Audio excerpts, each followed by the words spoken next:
Hi friends, কেমন আছো? Good morning. দেখো, তোমাদের আমি আগে বলেছিলাম যে আমি বেনারস থেকে কী কী কিনেছিলাম সেটা তোমাদের পরে একদিন সময় করে দেখাবো। তো আমি আগে দেখাইনি, তার কারণ আমি শুধু বেনারস থেকে নয়, আমি আরও অনেক কিছুই কিনেছিলাম, তো সব ভিডিও আমার করা হয়ে ওঠেনি।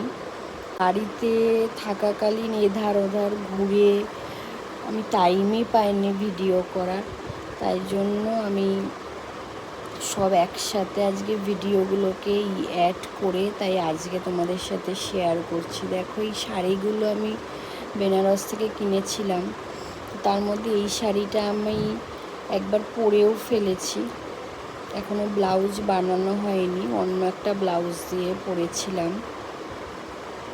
যেদিন আমাদের পাড়ায় ওই ফাংশান হয়েছিল, যাত্রা, সেই দিন আমি এটা পরেছিলাম। আরও অনেকগুলোই শাড়ি কিনেছি। তারপর ওখান থেকে জুতো কিনেছি, অনেক কিছুই টুকটাক অনেক জিনিস কিনেছি। এই শাড়িটা দেখো, এই শাড়িটা খুবই সুন্দর। এই শাড়িটা আমি আমার মায়ের জন্য কিনেছি, মানে ওই আমারই ধরো, মানে আমি পরবো, মা পরবে। মা খুব একটা এত ভালো শাড়িটারই পরে না, মোটামুটি প্রথম তো আমিই পরবো।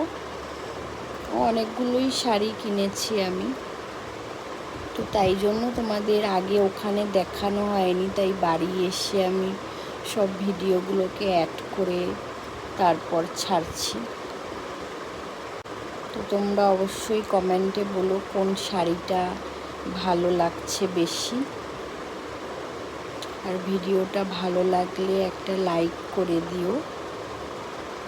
দেখো, এই শাড়িটাও খুব সুন্দর।